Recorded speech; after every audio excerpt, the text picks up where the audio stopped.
I think hive number 4 is doing okay, and I'm pleased with getting a little honey off there, and that the beetle traps are working. That's nice to see that their numbers are being reduced by that simple towel trick.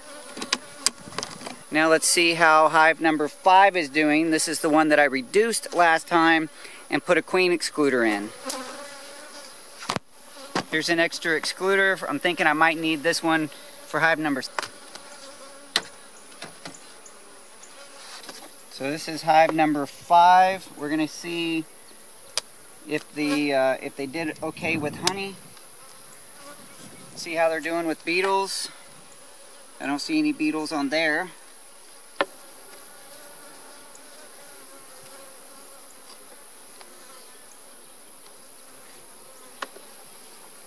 So the outside frames here are not capped, but they are full of honey. They are capping some of it. We'll give them a little more time to work on that. It looks like that all but the last 2 frames might be capped, or at least mostly capped.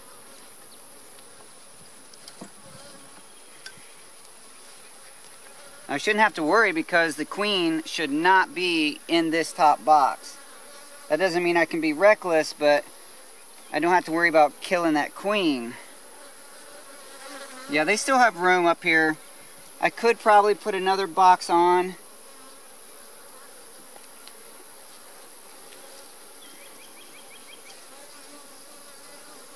Oh, that one's completely empty. That must have been one I put in the middle. They're building comb on that, but there's no honey. Okay, I'm just gonna button this one up. I don't see any beetles. I haven't seen any beetles in this one.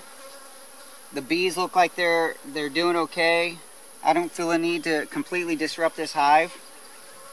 So I'm just going to put it back together. Hive number 5, staying alive.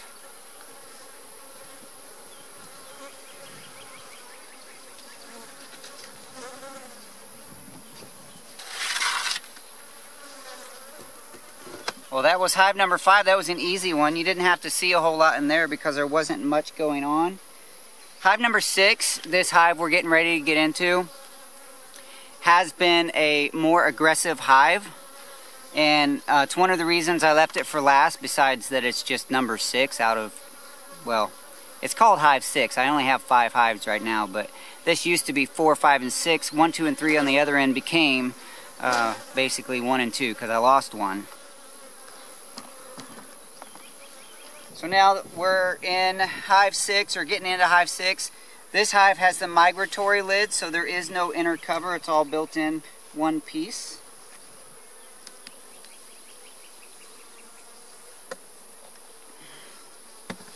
I am going to smoke them a little bit. Okay, I do see a beetle here. Oh, missed him. I would like to put... It looks like I might need to put another box on here, but I definitely want to try to get a queen excluder on this one because I want to start driving the bees down into the hive so that I don't have brood coming all the way up into 4 and 5 boxes tall. I did think I was operating for a while under the assumption that that was a good thing, but several beekeepers have told me that what's happening is the brood nest is actually moving up. The bottom can be empty, and I want to force them back down into the bottom so that I don't have to work these really tall hives. I am going to start using queen excluders. For the last 2 seasons I think I haven't used them, but I bought I think 5 or 6 of these cheap plastic excluders. They're like $3 a piece, and that's what I'm going to do, is start putting them on and working these bees down. There's a lot of honey on this one.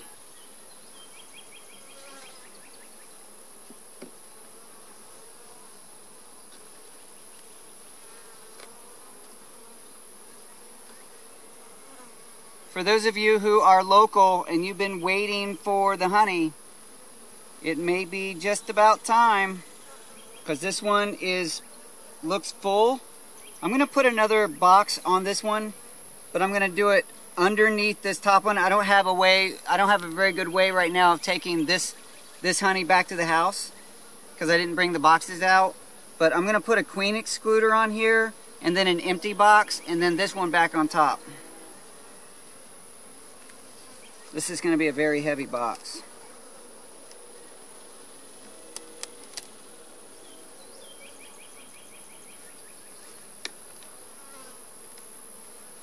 This is another reason I don't want hives that are super tall. I have virtually no leverage to get this heavy box off the top of here.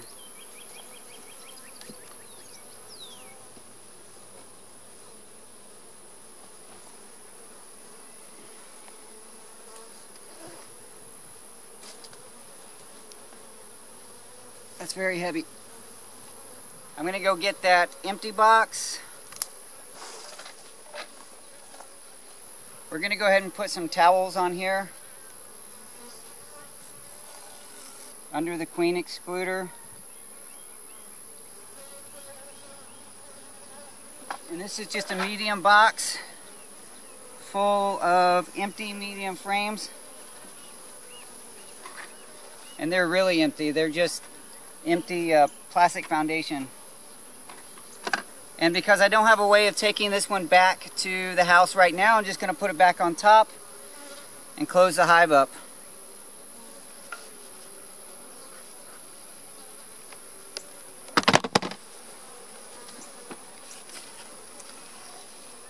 Yeah.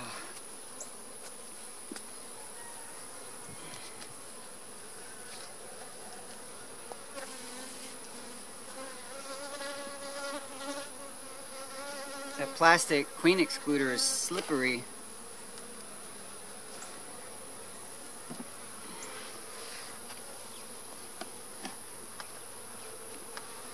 Next time I'll be harvesting this honey.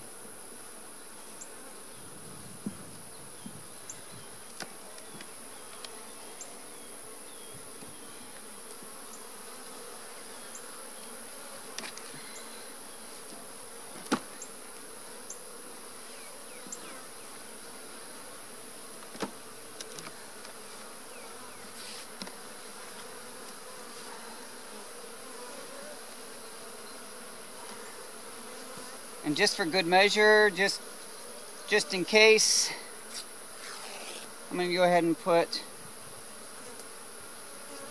2 more strips of towel over the ends of this.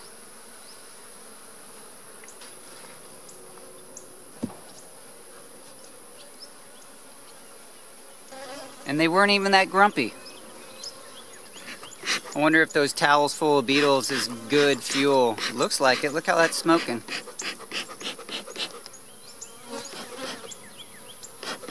We'll just let them burn out.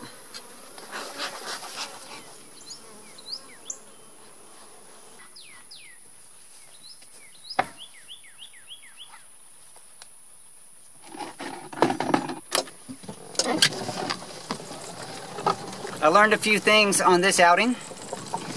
One, the towel trick of hive beetle control does work.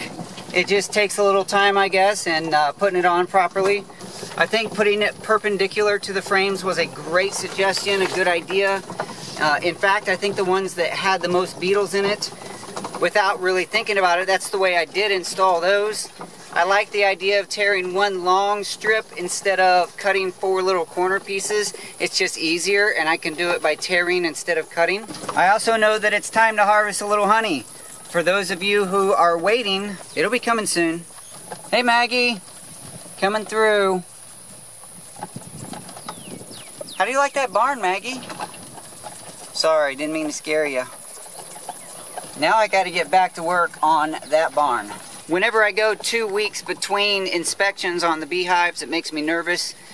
But this time it was really unavoidable simply because of the rain that we've had, all the work that I've been doing on the horse barn, and the activities between Luke being sick and just family activities. I haven't had time to get out there, but I'm very glad that today I was able to take a break and go check them out. They appear to be doing really well. I need to get down into the bottom hive just to check them out on 4, 5, and 6. But for now, based on the top view, I didn't see any beetle larvae, any wax moths. I didn't even see very many beetles except for those that were caught in the towel traps. And I think that in general they're doing well. There's plenty of honey being made. So yeah, looks like the condition of the 5 hives on the Daddykirbs farm is a thumbs up. It's good. If you have any comments or suggestions about beekeeping, please leave them in the comments below. If you haven't subscribed, I want to encourage you to go ahead and do that. My channel is not all about perfection. In fact, it's way not about perfection. I'm not the most awesome anything. I just am a man on a journey doing my thing here on the farm. Way too busy with way too many projects. So subscribe so you can keep up with that. Maybe I'll learn to even keep up with that. Give me a thumbs up and share this video with friends and family. I would much appreciate that. I'll talk to you soon.